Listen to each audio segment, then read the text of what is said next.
Well, hello there. How is everyone? Happy Thanksgiving, everyone. Happy Thanksgiving for in a few hours. Because again, for those of you who didn't see the community feast, I'm thinking about food. The community post, Harsh Reality is closed tomorrow. In respect of Thanksgiving, I am closing for the day. So you guys can go and do something more productive than YouTube. I'm trying to work out how to gift memberships. I don't even know if I can gift memberships. How the fuck do you gift membership? I haven't got a clue. It doesn't give me the option. How is everyone? I hope you are all well. Someone please tell me how you gift memberships. How do you gift memberships? Does it go on there? Doesn't even give me the option if I click on people. Someone must know. See, evil CJ knows. Thank you very much, my friend. I don't know how to do it. I don't know how to do it on here. I think I can do it on I'll have to come to your channel and do it. I don't even know how to do it on here. Anyway, you have to purchase them. Yeah, it just doesn't give me the option to. When I click the money thing at the bottom, it just says super chat or super sticker. But it doesn't show me. It don't give me any option to do it. That's a bit weird. What if I click on that? No, that just tells me that you've done it. Anyway, I'm sure you don't want to spend the next hour looking at me. How do I accept a gift membership? You have to have your gift reception thing turned on so you can receive them, but it's done randomly, so you can't select people. You can't specifically go to people and do it. It just randomly selects them. So who have we got in? We've got a new moderator. The Evil CJ show is now moderating. I think that was a good move. Thank you so much for gifting the memberships, guys. That's very kind. If one of you could perhaps teach me how to do it. You'd think there'd be a button or something. Happy Friendsgiving, everyone. Criminal Med, member for 4 months. And we've also got a few other of the moderators in this evening. We've got Kristen. Hello, Kristen. Superior Dreams. Hello. I did see Dope in here as well. Hello, Dope. I think that's it for the moment. My May. We've got My May in. Hello, My May. I think that's it. That's as far up as I can go. I don't know what happened there. There we go. So there's a few bits and pieces.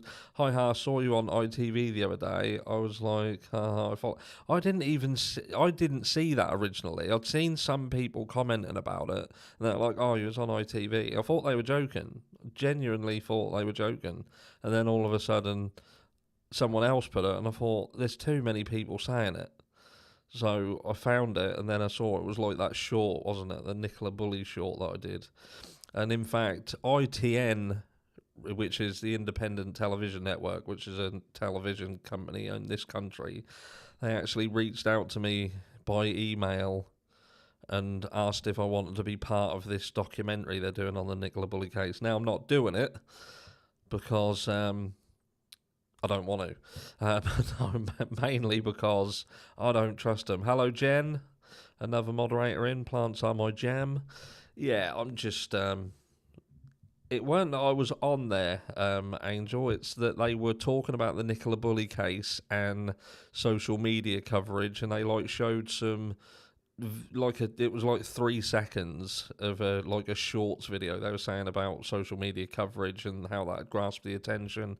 They showed about 3 creators, and I was one of them. Obviously, they went for the best looking ones because they wanted to keep the, upscale of the show. So they had to be very careful who they put on the TV, and You know, look at the other options they've got.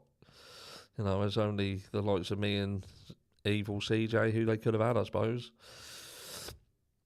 But have a positive and powerful day or evening. You never know. Let me look at this one. I'm looking at that one over there. I've got them two chats running again. Iceland, what about the volcano? I haven't seen it. I don't get to see a lot of news because I'm like looking at this sort of stuff. But I think the one thing that you have got to talk about today, which, you know, we're going to get into the Idaho 4 stuff shortly. Two things that I feel are pertinent in terms of crime, true crime, and the community and these sort of things.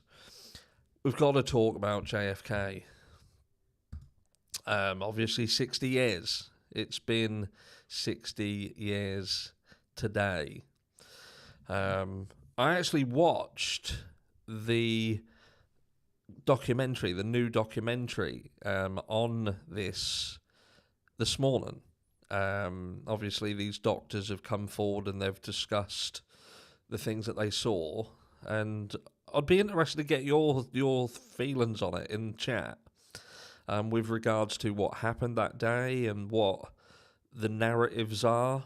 The one thing that I will say, and I think this is blatant, and that is that anybody who's seen the video clip of John getting shot can see that when he is shot, the damage that shot does. You can obviously see that he's holding his front, so that's the first one, and then he gets hit again, and you can see what happens. You can literally see it. The video is there, the footage is there. So for them to try and say that the injury that the doctors had stated that they saw, and what I mean is the clearly an exit wound out the back of his head didn't exist, I find completely bizarre. Who do you think killed JFK? The one thing that I will say, I've got no idea. It'd be silly of me to even try and guess. But what I do know is Lee Harvey Oswald didn't. I think that is absolutely 100% factual to say that he wasn't the person who was the only person involved. So we say that, would that be the safest one? He wasn't the only one. The Magic Bullet. Yeah, the Magic Bullet. I remember watching, was it the film they did, JFK, with Kevin Costner, and they spoke about that. So they were even talking about that back then. So this weren't a new thing. Clerk of Court son from the Murdoch trial. I haven't seen the Murdoch trial stuff. I haven't been looking at it because I've been looking at the JFK stuff, I must admit, and also the Richard Allen stuff. The Richard Allen stuff, that case, that Delphi case, what on earth is going on? We'll touch about that in a second. Fast chat. If you want me to slow chat down, I can slow chat down. There is a slight delay. It's not a big one. I think I've literally put... let me have a look. Customization. I've got a 25 second. So if the chat gets too out of hand, I can change it. I can up it a little bit. But Justin is posted on Facebook. Fucking hell. That scares me. Justin is posting on Facebook. But who do you guys think? So in terms of the JFK, are we any closer to solving JFK's assassination? Do you feel that they are any closer? I saw, what's that say there? I'm nervous if another Kennedy does get elected. JFK, RK, someone will try and make a name for themselves, and the family has suffered enough. Yeah, like I say, I'll try and stay away from politics. I try and stay away from it because it just causes too much hassle. Everybody, do you know what I mean? It's mad. Click on the gifted memberships icon at the top of the chat. Click that and the buy membership option should show up. Let me have a look. Gifted membership. See, when I click on it, it comes up. What's that say? No, it doesn't say anything. When I click on it, it doesn't do anything. No. Live chat. I can obviously super chats, gift and membership. What's this then? Let me click on that. Hold on. I might be able to do this. Oh, no. That just shows me what's actually happening in chat. If I click on someone who's gifted memberships, that opens up the little green box. And then I can just click on the three dots and it just says I can remove, put you, like the member option. Doesn't give me any options. It's bizarre. It's bizarre. Participate in pop out chat. No, I've hardly got any options. What's right at the top? What's this? Delay ads. What's this? Insert ad. No, I don't want to insert ads. Create highlight video. Don't want to do that. Lord knows. And at the bottom, like I say, if I click on the money thing, it literally just shows me super chat and super stick. Like I can send myself one. It's odd. I'll have a look. I'll have a look for next time and see if I can figure it out. I must be able to do it. I must be able to do it somehow. I've been watching JFK all day. Find the 7-hour video and you'll find answers.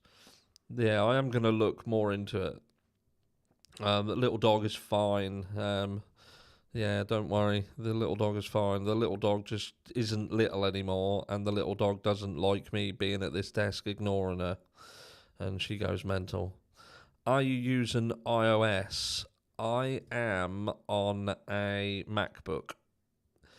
So in front of me, when I'm on stream, I use Ecamm Live for streaming because I can stream in 4K.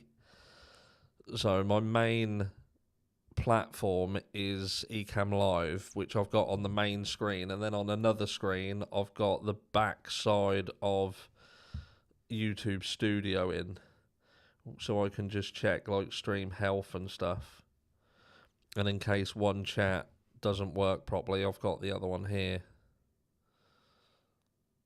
But yeah, strange. Yeah, so yeah, I must admit I've been looking at the JFK. I've always been interested in the JFK assassination from when I was young. Because it was one of the very first sort of real clips, if you like, videos that I saw of someone, who was basically murdered on live TV. So it was quite, it was the shock of it and seeing it and how real it was something that kind of stuck with me, even though I'm obviously not from the US. It did resonate for a long period of time, and it's a strange one. Mac Chat $ should give the membership gifting option. The iPhone won't. No, it's if I click on the $, it literally just comes up. Super sticker, super chat, and then close. And it just says show support for Harsh Reality, unless a creator can't gift memberships on their own channel. Do you know if you can do that, Evil CJ? Do you know if you can? Why won't that bugger off? Got some strange little screen popping up. Yeah, so I don't know how that works. 60th anniversary of his death. Yeah, it's 60th anniversary. How I can't even fathom how his wife must have felt. How, when it happened, how she remained as calm as she did is beyond me. She did, to think, she's sitting next, like they said, she obviously knew the risk and knew it was gonna, you can't do it on your own channel, Harsh Reality. See, so I can't gift memberships. I didn't realise that. I didn't realise that. That'll be why I can't bloody do it then. That'll be why I can't do it. I don't know how far I am behind in terms of the delay. But, yes, so, JFK, 60 years. I do hope that someday that the truth does come out. Sadly, I don't think it will. And, yeah, it's one of those. It just shows you that the lengths.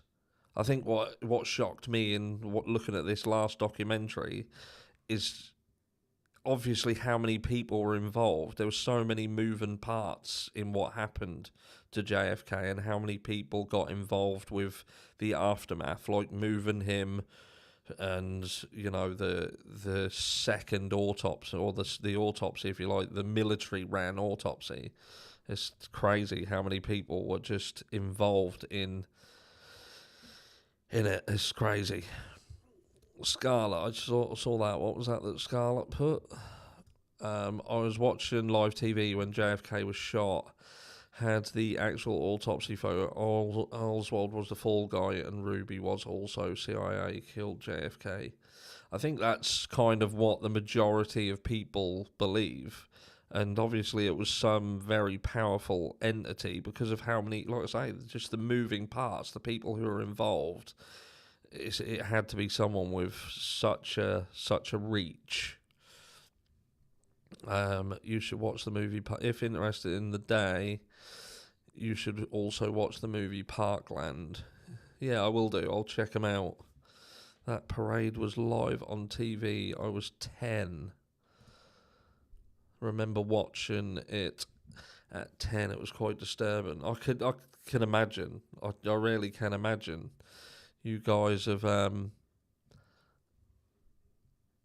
before they can try and get gifted, must be paid subs of YouTube.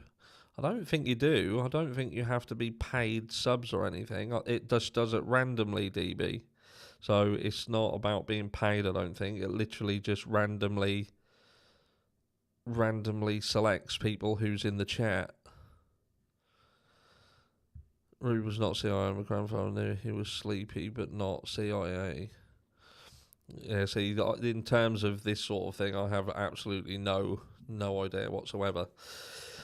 But, so, the other thing, just before we get on to the Idaho 4 stuff, I think we've got to talk about this quickly, and that is the Delphi case.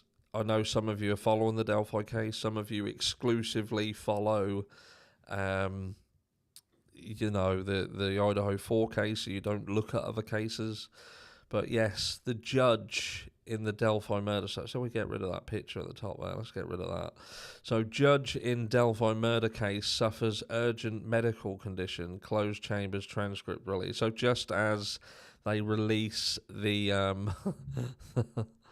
the what do you call it?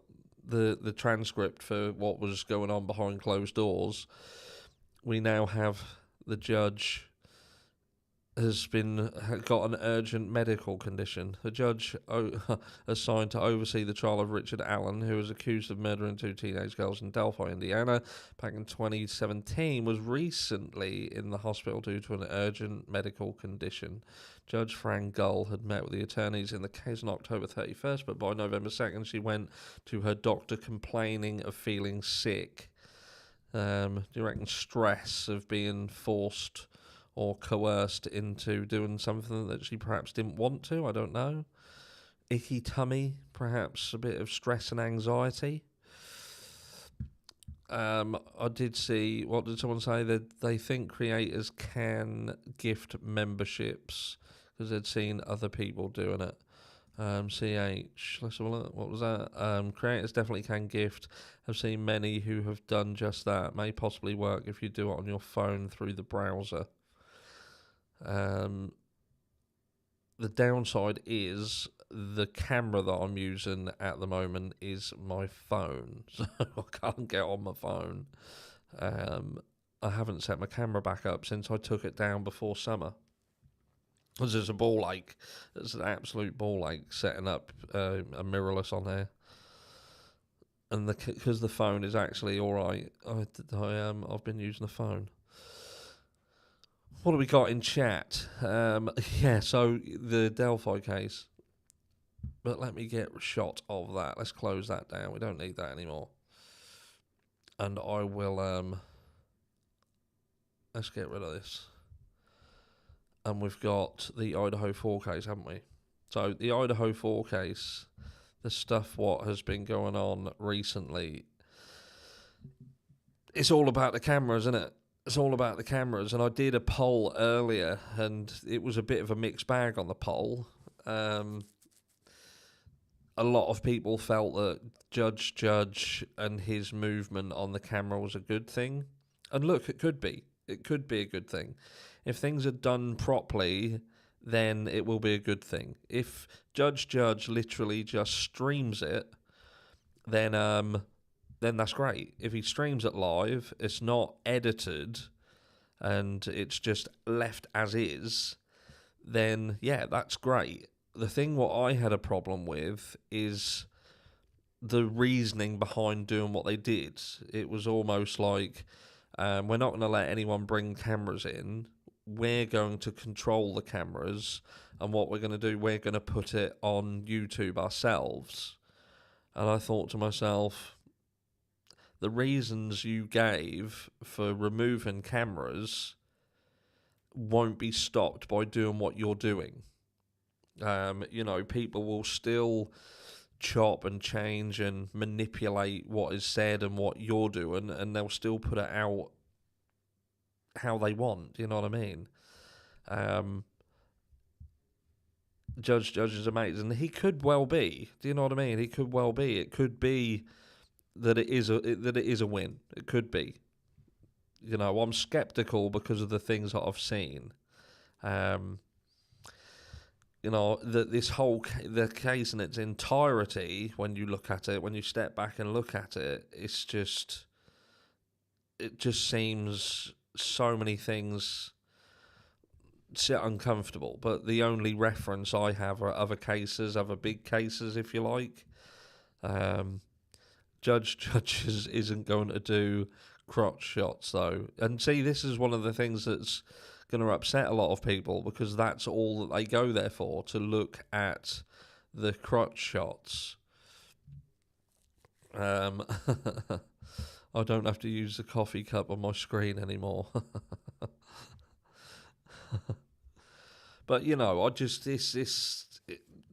felt uncomfortable. I feel uncomfortable when someone says they're doing something for a reason, and I just think, well, you're not going to remove that reason. Why don't you just say, I'm going to put the video on YouTube, because that's what we want to do. We want to be the only people who do it. Thank you very much, Just Me. That was very kind of you for the super sticker. It's we've got quite a few gifts, memberships being gifted. Thank you to everyone who was gifting the memberships. And I will look into whether I can do it and how I can do it, so I can do it as well. If I can't do it on my own channel, some people have said that you can. I don't seem to have an option, but I will look into it. But yeah, so the whole case in its entirety feels it just sits uncomfortable with me. There's so many people who are watching and following this case that they've got their mind made up already. And the thing what kind of, I suppose, made me feel uncomfortable is it was like the judge was given a nod to the fragility of the system itself. It's like saying, well, we're going to remove cameras from the courtroom and we're just going to cover it, because if we don't do it like this, then people are going to, they could be swayed to think a certain way and be a certain way. And you think to yourself, well, not being funny, but that shouldn't be that fragile a system. People should be impervious to that sort of stuff. It should be a case of they'll follow the evidence, the facts, and that will just be noise. It won't matter what people report on, what they say. Thank you again, Just Me, loving the lives. Yeah, I've done a few more lives, haven't I? been doing them. I am going to try and do more. I do like doing the lives again. I had a bit of a break from them. First time in chat. Yeah, it's nice to, like I say, I like doing the lives because we can kind of just go backwards and forwards together and have a bit of a chat. But I wanted to go through some of your questions, the things, how you feel, because obviously we've got this DNA situation that is the next thing they're going in court from. And I was over on looking at some videos done by Get a Clue. Now, Get a Clue is a content creator who I think we have a love-hate relationship. I love a lot of what he does, and I think he hates me. But he does do some brilliant information. I don't always agree with how he goes about putting the information out there. And what I mean by that is he lets things get to him a bit much. Some people do. I just feel that he lets himself get ran over by people a bit. And you've got to kind of let it be water off a duck's back. Like, I was grilled on Twitter earlier on because I posted a picture of a car. Which is quite a funny story. I'll tell you about it later. Another content creator on YouTube who's clearly a moron. I was going to say I don't mean it, but I actually do, because they are. They are an absolute moron. But yeah, Get a Clue does really good work. Does do good work.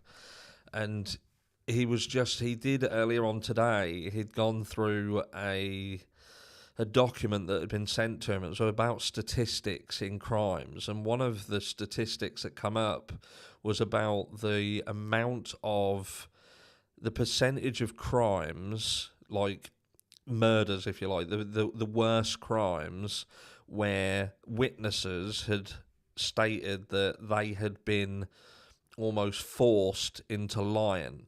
And it was like 71%. So 71% of cases in these real sort of messy crimes, the witnesses had been basically forced into lying. And you think of the Idaho 4 case, and I can't think of a case where, where there wasn't. Look at the amount of pressure that would have been on them. Step back a bit and think about it. Think about this situation. Jeff H. Am I still not everyone's cup of tea? Coffee, maybe. Jeff H. I don't think any creator is everyone's cup of tea, Jeff. If I'm honest, I don't think everybody is everyone's. Some people hate me with a passion. Some people, I love other ones, but who knows? He Get a Clue doesn't hate you. He is just very passionate. He speaks better of you than other creators. Yeah, he does say he has said some positive things. Maybe he tolerates me. But there's certain people who I just can't stand. But we just get on with it, don't we? We get on with it. But yeah, when I think what I was saying before I went off on one, with regards to the Idaho 4 case, if you think about this crime itself, and you think about the fact that this was a town, a place that relies so heavily on the university and the influx of students coming in, and the business being from these students, and then all of a sudden you've got this situation where someone goes into the house of these students and murders everybody in the house. So that's done. And then you've got a situation where you turn around and say, right, so now we don't know who it is. So now what effect is that going to have if that just drags out and drags out and drags out? How much pressure are they going to have on them? What is the university going to be doing behind closed doors saying, what's going on? you know, and that timing as well. It was just a culmination of things.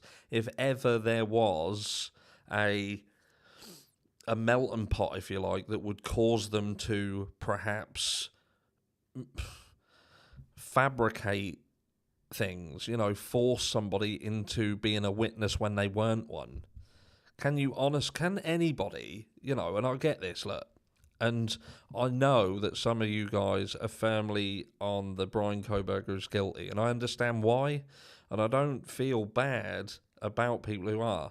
Let me just do this a second. Just Me celebrates 6 months of membership. Happy Thanksgiving. All blessings for a great day filled with love and joy. I love this channel, the community, and how analytically Harsh approaches every angle of whatever case is being covered, which I think is important because it's very easy to get run over by the main narrative. And I feel that this is perhaps what has happened with the Gonsalves family, because I think to myself, I don't think the Gonsalves family really know anything. I genuinely don't. I don't think they know anything. I don't think they know any more than anybody. You only have to listen to Steve Gonsalves, for instance, who 1 second he's saying that Brian Coburger is a person who's done it. You want me to slow down chat? Let me do that. Go to... I will put a 40-second delay on chat. There's a 40-second delay on chat. That was 25. I'll change it to 40. Perhaps that'll slow that down a bit. Yeah, I just don't think Steve Gonsalves knows anything. He changed his mind. He goes from one thing to another. He'll say that they were being stalked and this, that, and the other, and Brian Coburger was a stalker. Then he's turning around and saying he's not 100% convinced and he wants to be convinced. And, you know, Tracy put, you know, Christy has always been Coburger guilty. And again, if you've put yourself in a position where you're surrounding yourself with a certain dynamic, and it is a dynamic where the majority of people around you feel that Brian Coburger is guilty, and they're perpetuating those feelings that you already have that are just of hatred, and, you know, and you, in a way, you can't blame her for feeling the way that she's feeling, but I wish some people could step back and think, do you know what, hold on. Let me take a look at all of the facts. Let me look at everything we're saying and truly think, you know, is what we're seeing enough to send someone to death? Because, you know, I did a video the other day and showed and done the audio clip of, you know, Christy basically saying when someone in her family, I think she said it was a cousin or an uncle or something, had said, you know, you just need to wait, and things will they're going to be carrying on doing stuff, and things will come and more stuff will build a story. And she was like, I don't care. I just want him to die, to not be breathing. And I thought to myself, but hold on a second, is literally this person is telling you to wait before you condemn, basically, and more stuff is going to be coming out and you're going to be given more information, and this person is shutting that down as if to say, no, I've seen enough. So then you're going to have two parties that are going to think, well, she knows more then. She's got given information and she clearly, you know, has been told that there's more to prove that it's Brian. And then I think to myself, no, she hasn't. There is nothing. I don't think there's anything more that they know. I genuinely don't. Maybe I'm wrong. But I don't think there is more. And, you know, Tiffany says, hey, you know, the what's out there is circumstantial at best, and I believe that. I think in terms of the knife sheath, for instance, that knife sheath doesn't make sense. The DNA situation doesn't make sense. Did someone say bye, Aunt B? Is Aunt B leaving? Aunt B, where's Aunt B? Did I miss Aunt B? I'm out. I have an event to attend. if you're still in there, Aunt B, I hope you have a fantastic event. But it's Ricky Lee, server of meat and potatoes. Thank you, my friend. Yeah, I just think to myself, the knife sheath. Why would someone what I can't get my head around is this, right? And maybe you guys feel the same, maybe you don't. But on one hand, we've got this guy, Coburger, who we're sort of led to believe is smart. We're led to believe he's quite smart. The argument is, well, he's not as smart as he thinks he is. But you can't just say that. That's a bit of a cliche thing to say. And that just kind of, people try and say that to answer questions as to why mistakes were made. Well, he made mistakes because he wasn't as smart as he thought he was. But that don't wash. Hello, Lisa. That don't wash. That's not an excuse, because they are genuine questions. You have to ask yourself, this guy was a smart guy. He wasn't stupid. He was a smart guy. It's certainly above average intelligence. And he was specifically studying crime. So he would have known more than what the layman would know in terms of how criminals get caught. What are the big things that lead to criminals being caught, being found? And to be fair, you don't even have to be that intelligent. If I went to my daughter, a 14-year-old, and said, if somebody kills somebody, what do you think are the things that would get them caught? In this scenario, what do you think? And I think she would be able to tell you. If they drive their own car, if they get seen by someone, if they get caught on a camera, or if their phone tells somebody where they are. You don't have to be, a genius to know things that are going to get you caught. So to just turn around and say, well, Brian got caught because he weren't as smart as he thought he was, doesn't wash here. It doesn't wash in this situation. Why would somebody get a K-bar knife with a knife sheath? A knife sheath that has a belt loop which is designed to fix to your belt. Imagine a guy who is planning this crime. We're supposed to believe that he was planning. He was stalking them. These are all the things that we've been led to believe, that he was stalking them. He'd been here 12 times. And, he was doing his reconnaissance to the point where he must have known when people were in the house, where they were in the house, so on and so forth. So he could, someone's put book smart but no common sense. And I'll come back to that, because this is all the same sort of thing, Pamela. And I get that some people are going to look at that, book smart and intelligent but no common sense. And I know that because there are people I know, and I've spoken about them in the past. I have friends who are the same. But that doesn't work here, and I'll tell you why. It doesn't work because that's like everybody I know who is in this category, and I know a few. I know people who are doctors. I know people who work in law. I know people who are just smart. They're just smart people. They own businesses. But what you find is they're still smart in the things that they study. They're still smart in that area. I'll give you a clue. A friend of mine owns his own business, multi-millionaire, and when it comes to business, he is spot on. Money, everything. The guy is spot on. But I go around his house and ask him to make me a coffee, and he doesn't know how to do it. Or you ask him to use a washing machine or a dishwasher, and he doesn't know how to do it. And I would imagine that in terms of something with regards to Brian Coburger, you could turn around and say, with regards to criminality and crimes and DNA and all this thing, he could be fantastic and know everything. But when it comes to forging a relationship with a friend, he might be shit at it. He might just be crap at that sort of thing, or hitting it off with women. He might be crap at it. Doesn't necessarily mean that he's a murderer, but he just might be it just might be shit at other things, like flaying fish, for instance. Can't cut a fish for shit, but he can tell you how DNA works, perhaps.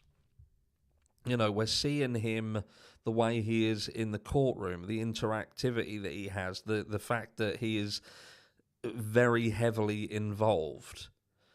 And with regards to the camera situation, I have a feeling that Brian Coburger is trying to keep someone or give somebody. This is another side, and hear me out, because some people are going to think, hold on, yeah, you've got a point. Some people are going to think you're a fucking idiot.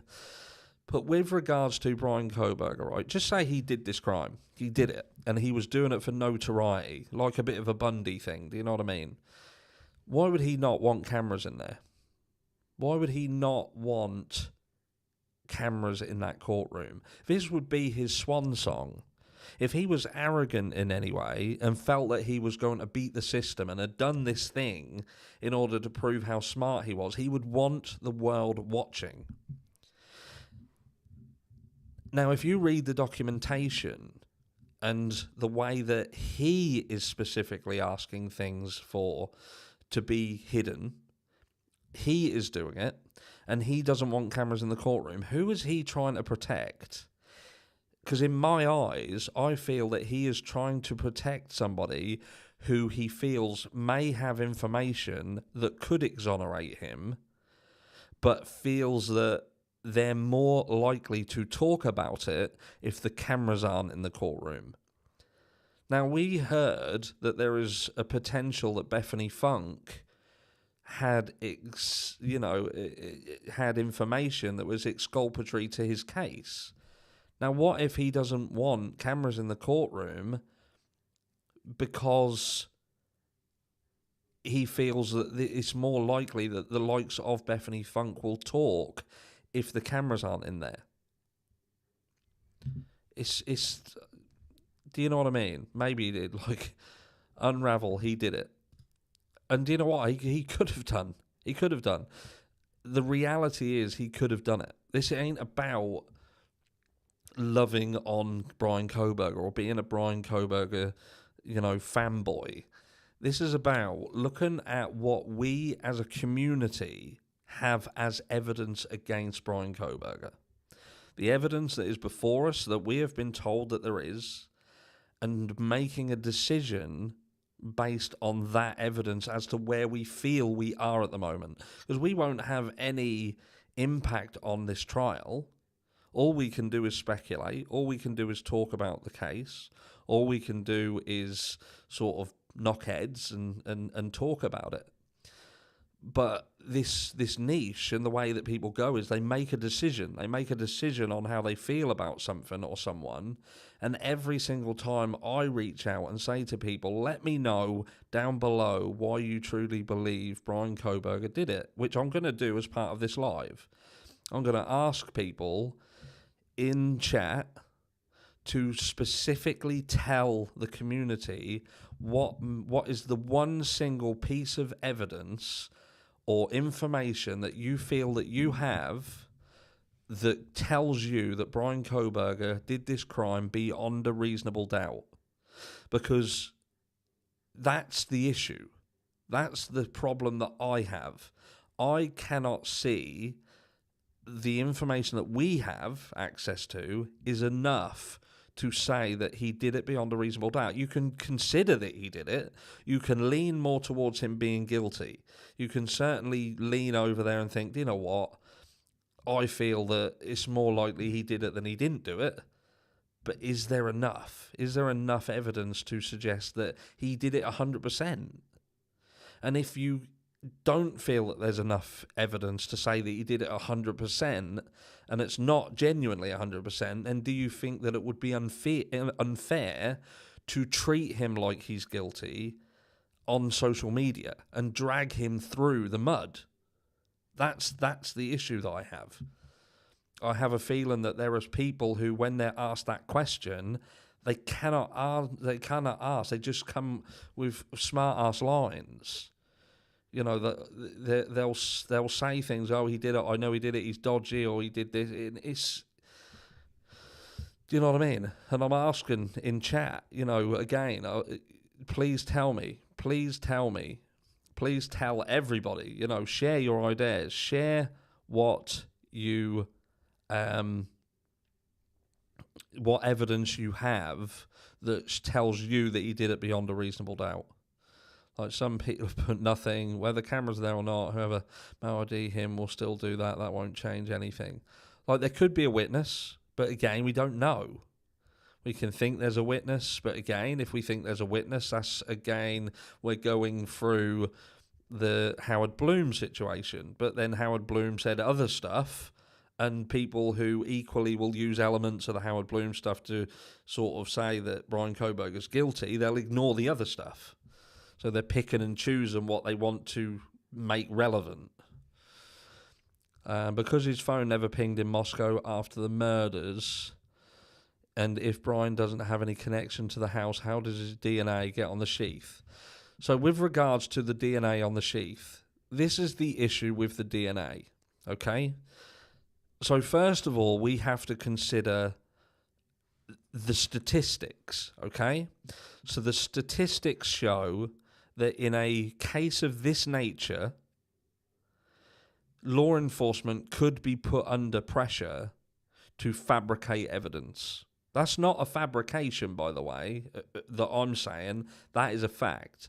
The facts remain that law enforcement can fabricate evidence. So that could, I'm not saying it is, I'm saying it could have been fabricated evidence. Because again, the knife sheath, in order to believe that this guy left this knife sheath here, and the knife sheath had DNA, you have to answer the question as to how the knife sheath got there in the first place. How did he take it? Did he not attach it? Why would he have taken the knife sheath here but not attached it to his being? And if he didn't attach it to him, why did he take it in the first place? What was the point in taking it into the house if it wasn't attached? What did he do? Put it in his pocket in there, or did he hold it in his hand with it? That in itself doesn't make sense. But it could be that he just did that. But it's something where you do have to consider that. But in answer to your question, in terms of the DNA, there's two questions. And that is the DNA, if it's touch DNA, it could have been transferred from something else. Someone else, he could have shook someone's hand, it could have been there and him not been the killer. Just because the knife sheath is in the house and it's got his DNA on it, it doesn't place him in the house at the time of the crime. It just, at best, says that something that he touched that sheath, or he touched that sheath at some point. And again, that's a fact. That piece of evidence doesn't place him in that house at the time of this crime. It doesn't look good, 100%. It doesn't look good, but that piece of evidence doesn't put him in that house at the time of the crime. It just means that his DNA has got on that sheath at some point. Do you know what I mean? And this is another one. You've then got to think, is the DNA on there truly Brian Coburger's DNA? Is it? CODIS, for instance, CODIS needs a sample size of a specific volume in order to get a result. They said in the documentation that they submitted the sample to CODIS and CODIS come back with a no match, which they're basically saying they ran it through CODIS and got a response. But their paperwork would also allude to the fact that there wasn't a sample big enough for them to do that. So in effect, CODIS shouldn't have given them a result. It should have rejected it. Now, is there ways around that? I'm sure there may be. So, but also we know that, so it was put through CODIS, didn't get a match, and then we have this convoluted system where it got sent to one lab, Othram Labs, FBI gets involved, and they build up this tree. And you think to yourself, every time you do a test, it degrades because they're using a bit of the sample, using it. So if they started off with only a minute amount, they've already tested it and ran it through coders. They've then sent it for more testing. Could they have had a sample big enough to have done these tests that they claim to have done and get a result that was infallible? And that's the question. So, you know, even though the DNA doesn't look good, unless you are an expert in DNA, you won't fully understand the issues that situation has. And that's what happens. People hear the lines. It's like when females read a letter and they'll scan through the letter and they'll just see the bad bits. Fine. Death. The bits that leap out at you. Do you know what I mean? It's like when you watch a video. The amount of people who watch my videos and they will come at me because they don't fully understand the entire narrative of the video, or they'll skip through it and they'll pick bits out. And because they only take notice of certain bits, they 100% turn around and they will think that they understand the video when they don't. And it's the same with the Brian Coburger situation and this knife sheath and the DNA and the car and the phone pings. They just hear the keywords, the pin words, and they think they then understand everything. They think that that's it then. There's DNA of Brian Coburger in this house, and that's all I need to know. How did it get there? It's like the car situation, what I said before. It's conditioning. Every time you are watching something on this case, you are being conditioned, whether you like it or not. But let me just go through some of these and see, how did his prints get on the sheath? How did his prints get on the sheath tile? Do you only have selective hair? And there are many ways. And again, let's keep it friendly, because some people don't. Do you know what I mean?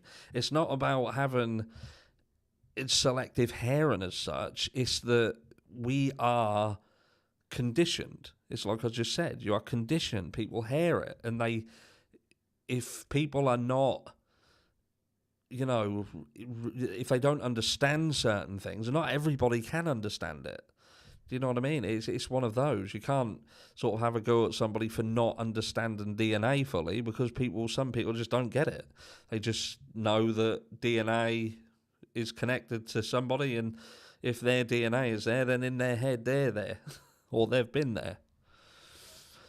I'm on the fence. I'm trying to find somebody who's got some actual, you know, something about the case that they think, right, what's this one?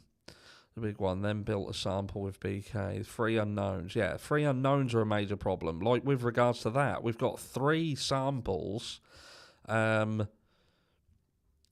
male DNA that have been, that are unidentified.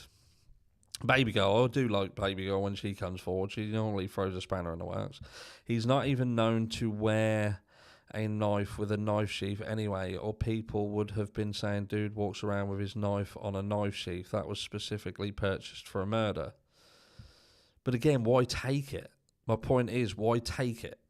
Doesn't matter what he was doing beforehand. You know, if he bought this to specifically do a murder, for instance, then surely he wouldn't have handled it barehanded. The guy was handling rubbish with gloves on, apparently. He did everything with gloves on. So he was trying to protect. There was no other DNA, nothing else from him found in the house. So he obviously was conscious. If it was him, he was conscious of not leaving his DNA, because the only bit of DNA that they found was a knife sheath. So nothing in the property, nothing in there was something that was brought into the house. So out of all of the tests that they did, everything that they did, there was not one single piece of his DNA in the house. It was just on something that was brought into the house. So not even any of his DNA on that I know. I'm just saying that what we know of at the moment. So nothing found on the victims. Nothing under the nails that has come out. I'm saying later on down the line, that would be a slam dunk. And this could be a trial by ambush. But I'm purely talking about what we know now and why people are condemning the guy now. Because what could happen, and people condemning someone for the potential still ain't right. You should have, unless you can 100% say someone is guilty, beyond a reasonable doubt guilty, then they should be given the benefit of the doubt. And, you know, and with regards to the knife sheath, like I said, I don't want to get into the habit of repeating myself. You know, why would he just not attach it to him? Why, if he was wearing coveralls or something, why not just attach it? Why not put a belt round him and attach it to the belt? He's done all this planning, all this reconnaissance work. He's caring about DNA. He doesn't want, you know, and getting in here. How's he think he's going to get in the house for a start? As I've said this before, did he know that the doors were unlocked? Did he know the door was going to be locked that night? Do you know what I mean? There's so many questions. So many questions. And I've said it before, and I know some people can't get it. Some people don't understand it, but I still feel that how did he know when he got in the house that the doors weren't going to be locked, that these students hadn't locked themselves in the room? Had he ever been in this house before and knew that they didn't lock it? We've been told that Xana Canodal had a new door lock put on her room, so she obviously locked the doors. Let's have a look. Can't wait for Ann Taylor to ask Payne why he said the sheath could be seen on the bed to the right of Mogan from the door, when in actuality it was partially under Mogan and her comforter.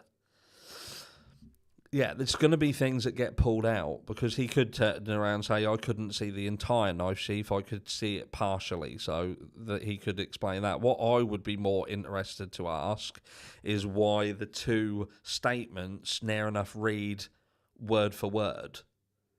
You know, if they are supposed to be accounts of, from what, you know, not conferring, you don't say, what you put, mate, what you put. Well, if you just write it and I'll just change a few words. Do you know what I mean? It's one of them.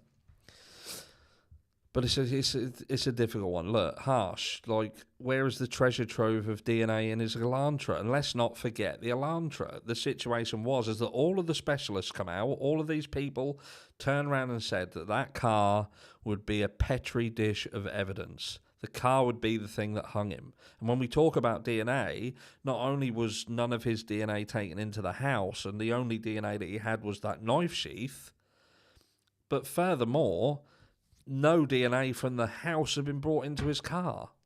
Now, maybe he's just fantastic at cleaning, but we've been told that his car had no evidence that the car had been cleaned.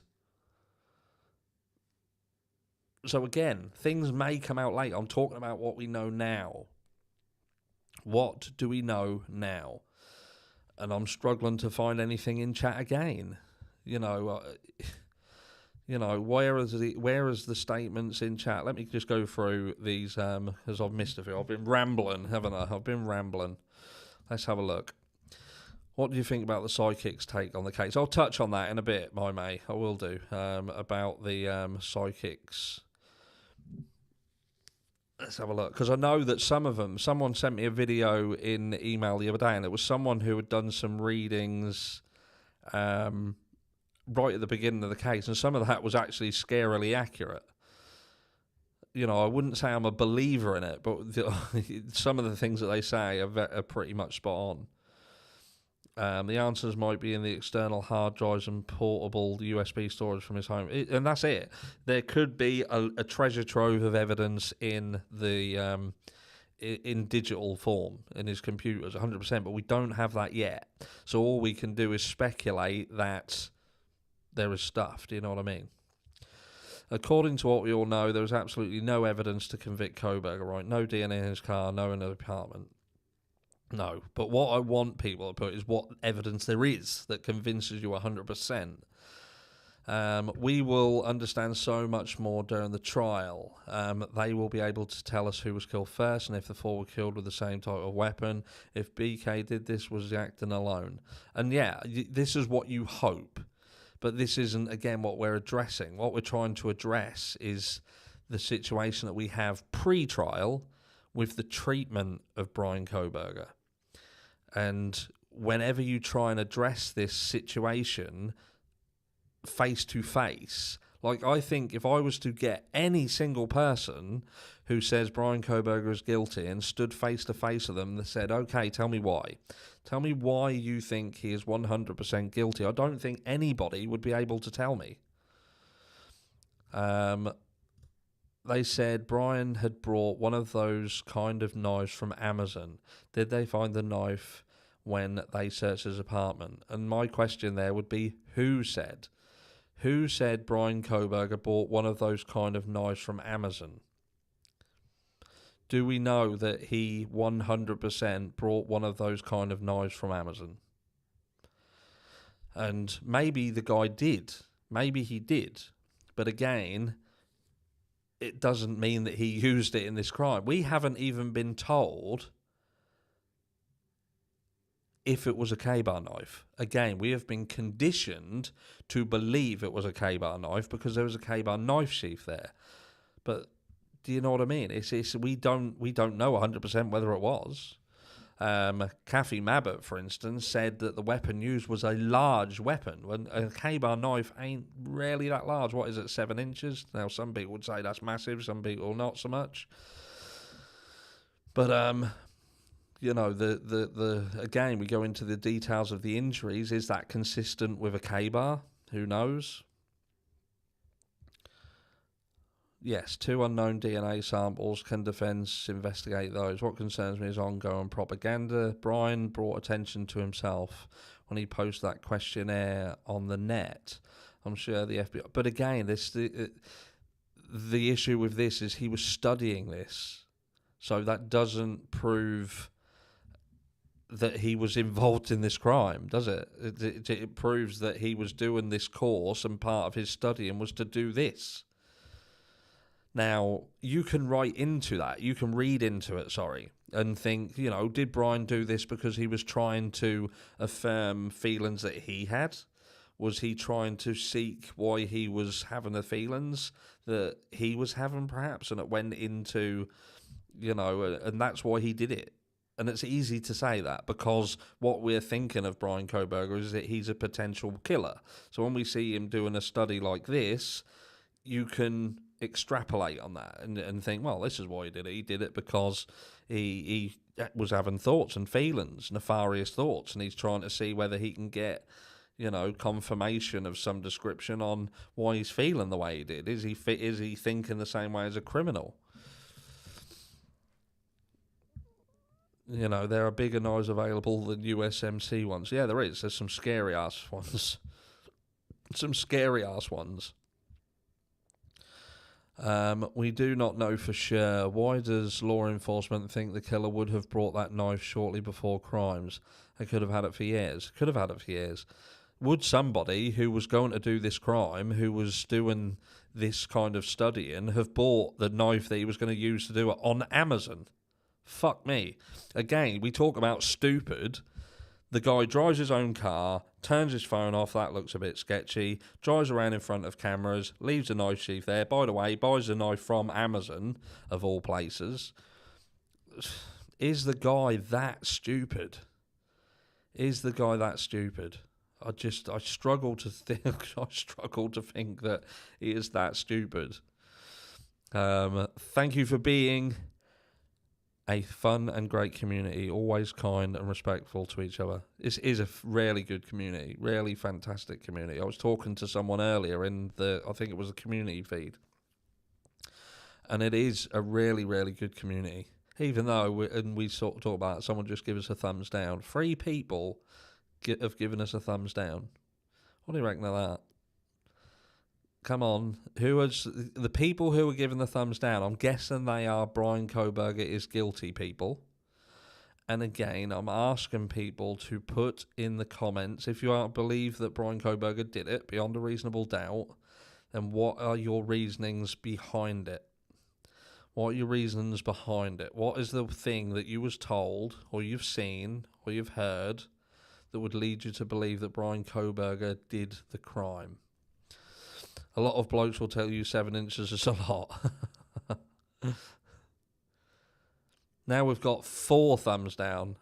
That'll be all the people who think that 7 inches is 9.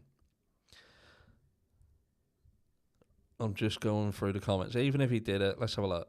Even if he did it, he didn't buy from Amazon. What was used? He's had this plan since PA. I'm beginning to believe he used a phone drone to throw everyone off also. Oh, fuck me. you know, it's, you know, we've got pictures of the frat guys with K-bar knives. Kay Miller has gifted 20 memberships. Thank you so much. That is very kind of you. We have had quite a few gifted memberships. Some of you are trapped with us now. That's like you've come in and someone's locked the door behind you. Would you want to send your kids there? Well, a lot of people are, and I bet you as well. I bet more people go there next year.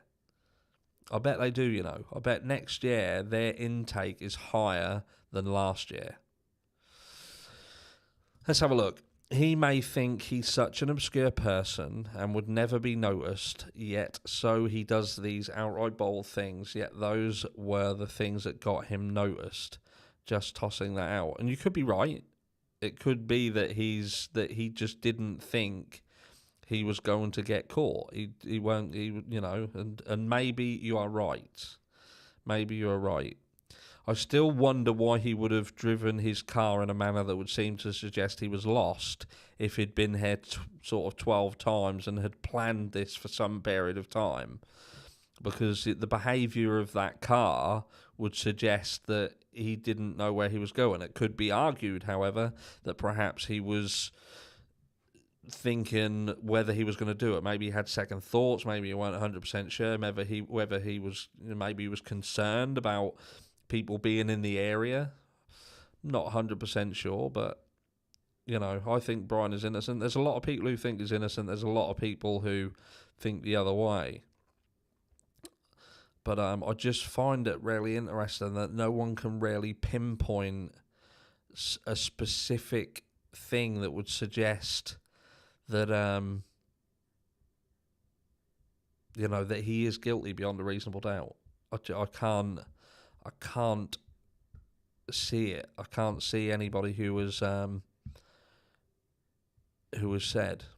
I haven't seen anybody say anything. Can you buy a USMC knife sheath without being in the Marine? Yeah, you can. You can buy them. You can buy them off Amazon.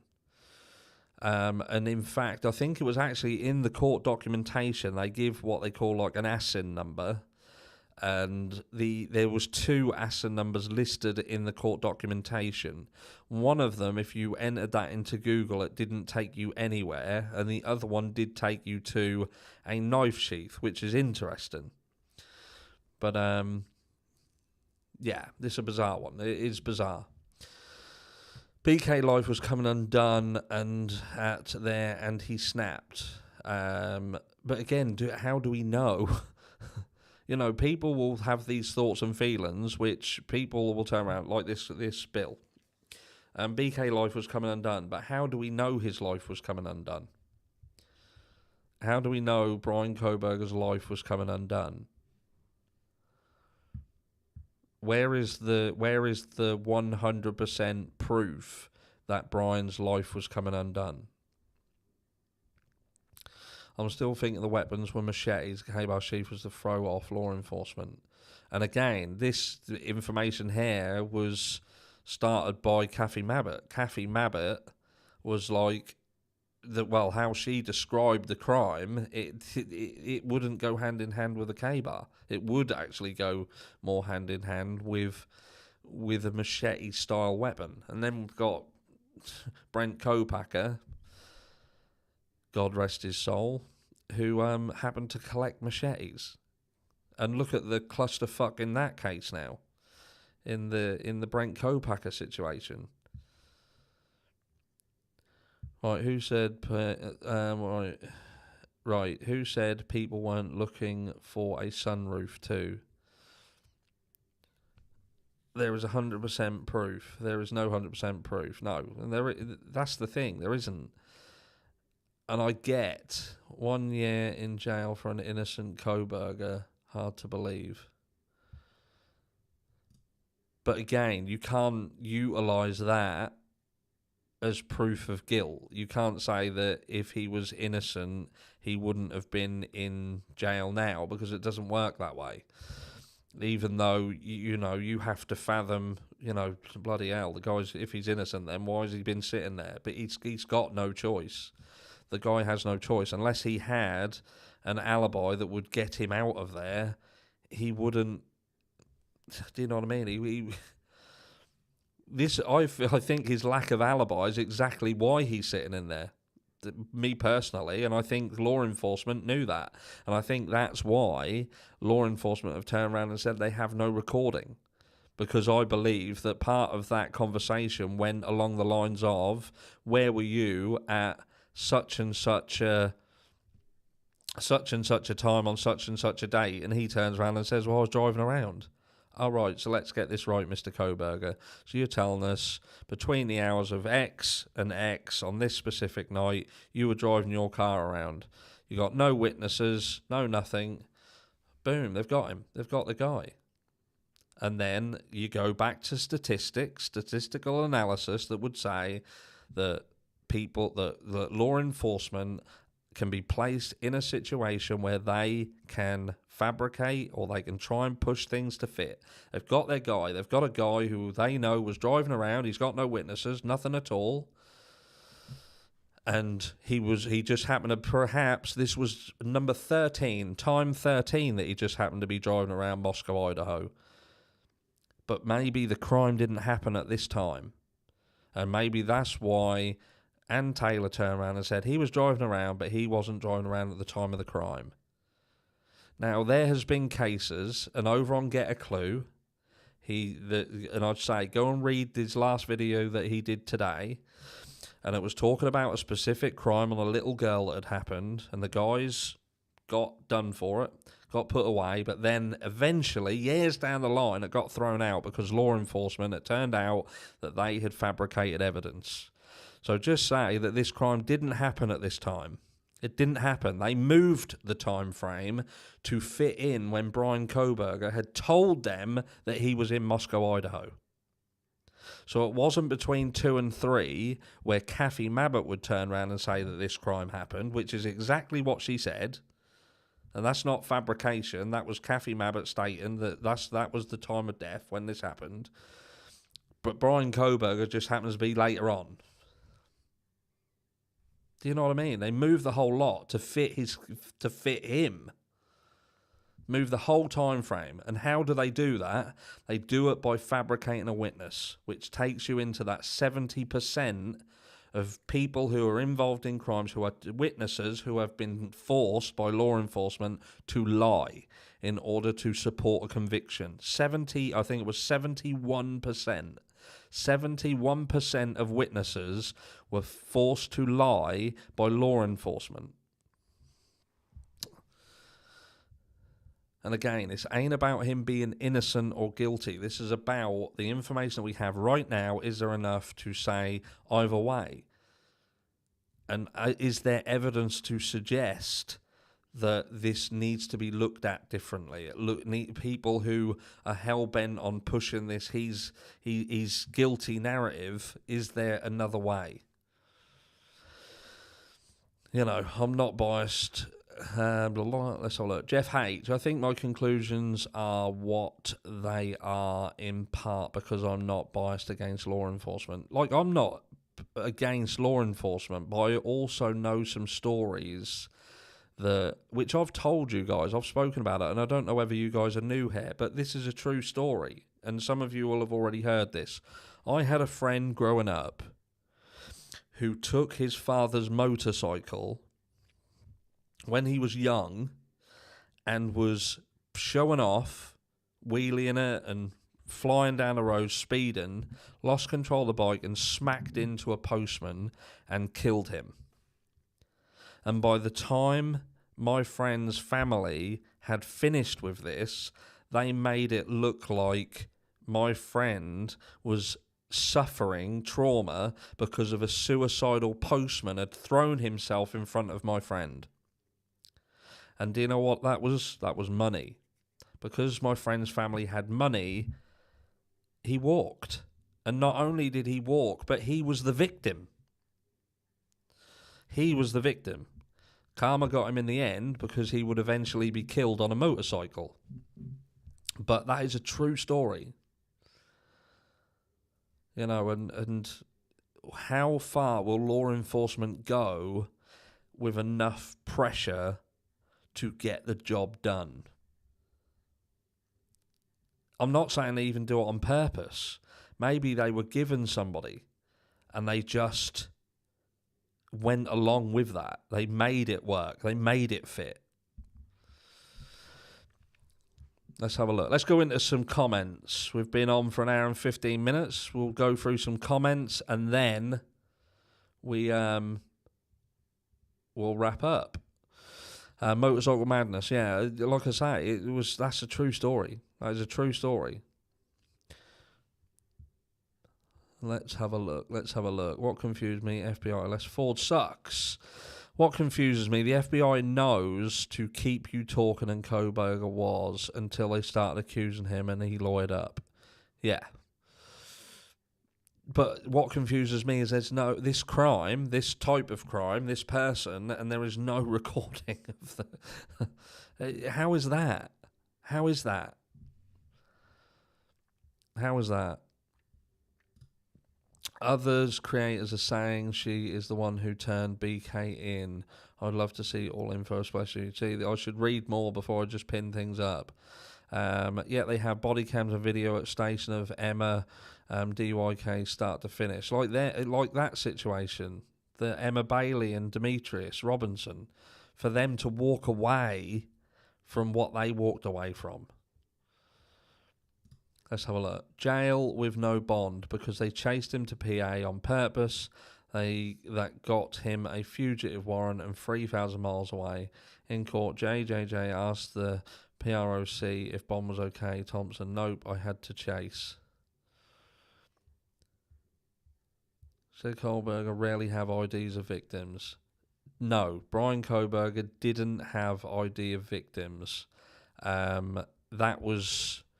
actually the Gonsalves family, I believe, I may be corrected, who had come back during the Dateline stuff to confirm that it wasn't anything belonging to the victims.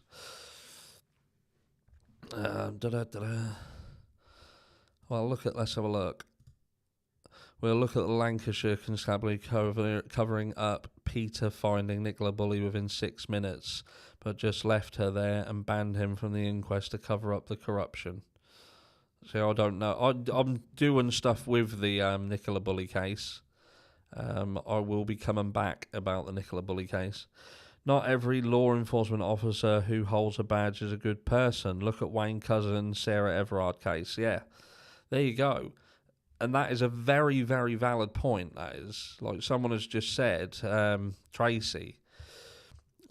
Let me just pin that up. Some of you will have known about this case, and some of you won't know about this case.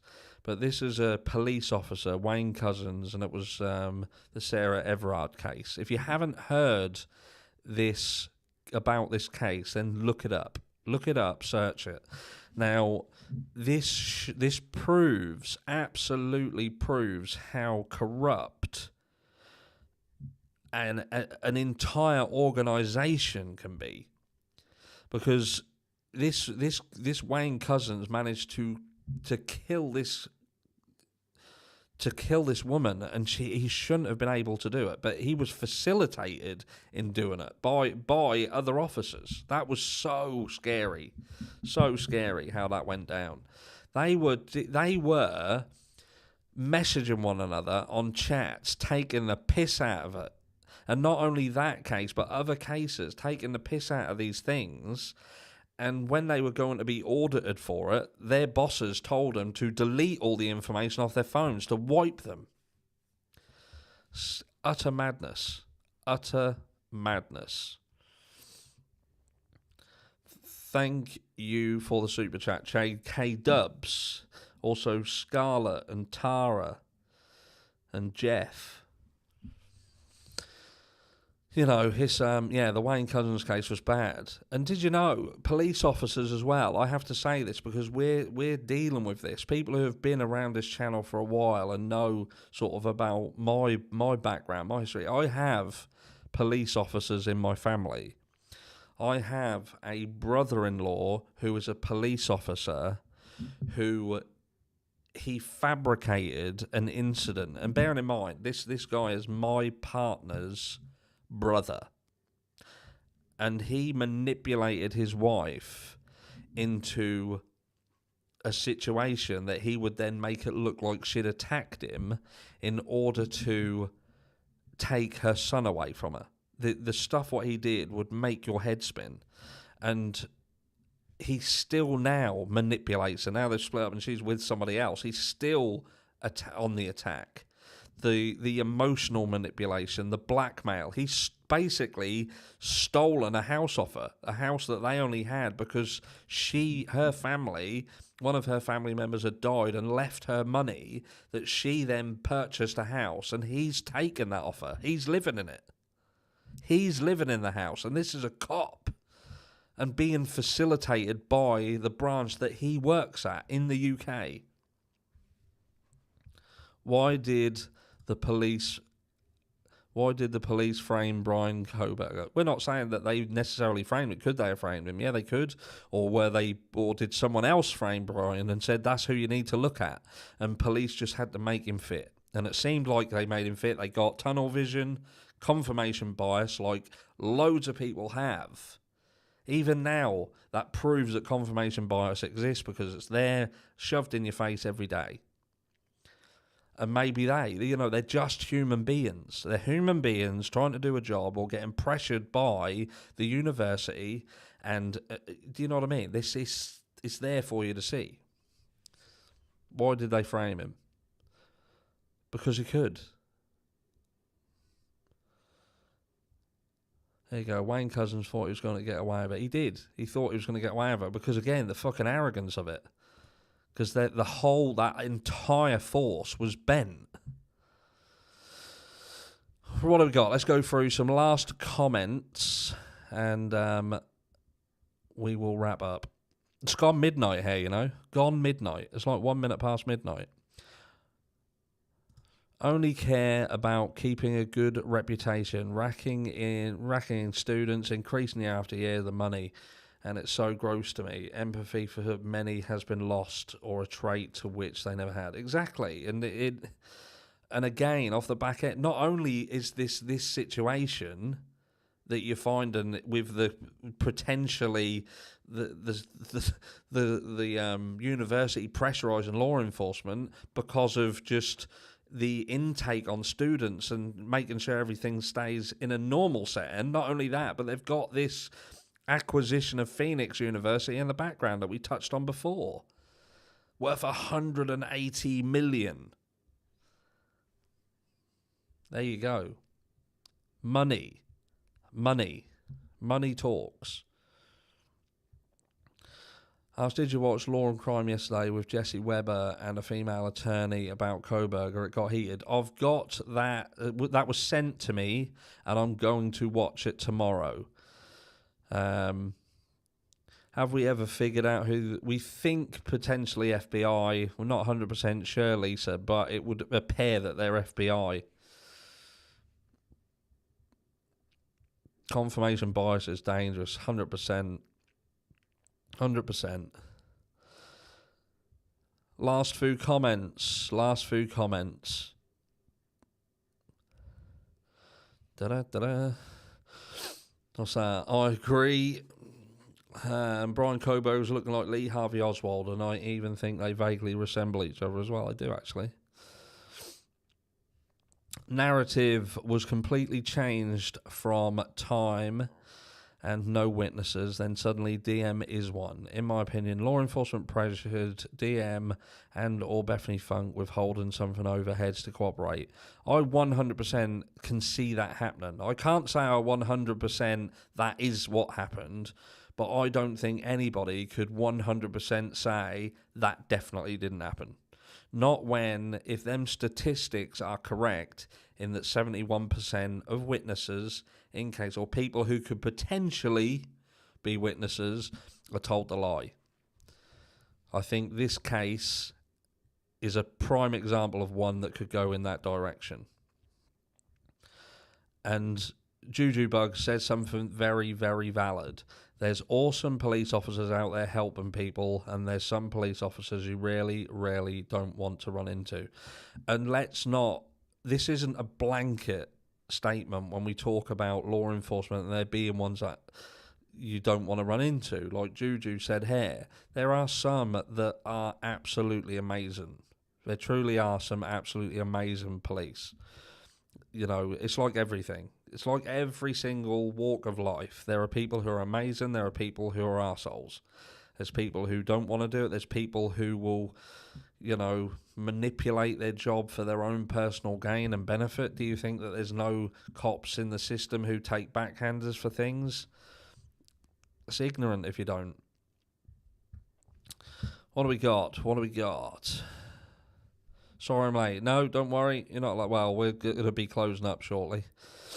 Are you any relation to Ian Harsh? No. Neither Ian or Inan. We are not related. Thank you for all who have been here tonight. Thanks to everyone who sent super chats and bought memberships. Yes. Before we wrap up, let me just thank everybody who sent the super stickers, the people who gifted the memberships. Thank you so much. Thank you for everybody who come and spend some time with us. And thank you for only giving 7 thumbs down. Don't forget to hit like if you haven't. It just helps push it out into the algorithm so other people can see it. And we like that, because hopefully somebody who is perhaps feeling that Brian Coburger is innocent or guilty, and being a 100% either way, they'd perhaps step back and sort of think about things a little bit different. When are you moving? Won't be till after Christmas, because we don't want too much, what is there, literally 4 weeks till Christmas now? So we don't want to move this side of Christmas, but I would imagine potentially end of January, beginning of February. That is the plan. Harsh, I agree with you 100%. There's that one guy out there who makes me a little crazy, overly zealous. Yeah, but again, people will have their opinions. You know, they'll have their opinions, and can't stop people having their opinions. But I just wish some people would be a little bit, little bit more open-minded. Harsh, you ever eat turkey? I do eat turkey, but I don't really like turkey. I find turkey a bit dry. Gonna get some hate now. That'll be another thumbs down. I think BK was at Linda Lane and saw who did it and all the people who were there. I believe Bethany was there too. A lot of people think things like that. I think that if Brian Coburger had seen things and wasn't involved, I don't know why he wouldn't say that he saw anything. I do think that. I do struggle to believe that he saw something. He was an innocent bystander and saw something. I could see him being in the area at a certain time and telling them he was in the area at a certain time and them using that to sort of pin it on him. But I don't know. It'll be interesting to see what the Bethany Funk situation is. But like I said earlier, my thoughts regarding him not wanting cameras in there is I feel that he potentially feels that without cameras in there are people who are more likely to come forward and say something that could help him. If it's all him and he's guilty and this is his swan song and he wants the limelight, then why not push to have cameras in there and hide it behind? He feels that if cameras are in there, there's less likely to be any shady business going on, because he could have done that. But there we go. I was listening on making pies and cheesecake for the homeless shelter tomorrow. That is amazing work, baby girl. That's awesome work. Well, I think that's about it. I think we'll wrap up. Thank you so much to all the mods. You do a fantastic job every single time we have a live, and we have been doing more. It's great to be back doing lives with you. If you'd like to see more lives and be part of more lives, please let me know by commenting when the live finishes. Smash that like button, and yeah, that's about it. And have a fantastic Thanksgiving. I know not all of you will be celebrating it. Some of you have got stuff the way you don't celebrate it, and I hope that you guys who don't celebrate it also have a good day. And yeah, this is going to be one day where I just thought that we'll all have the day off. We'll all have the day off. I have to acknowledge the fact that a massive proportion of who follows this channel are from the US. It's close to 80% of people. And as a mark of respect for the 60-year anniversary of JFK, and on top of that, your Thanksgiving, I thought, you know what, let's shut it all down. Let's not think about the darkness. Let's not think about crime. Let's concentrate on family, what's important, even if it's just taking care of yourself for the day and doing something that ain't surrounded by this stuff. Let's all do it, and we'll all have a catch-up on Friday. So, yeah, have a fantastic day. Have a wonderful rest of your... What day is it? It's Friday now, isn't it? So, it is for me anyway, not for you. But the rest of your evening and late afternoons, have a fantastic one. And I shall catch you all in the next one. Take care.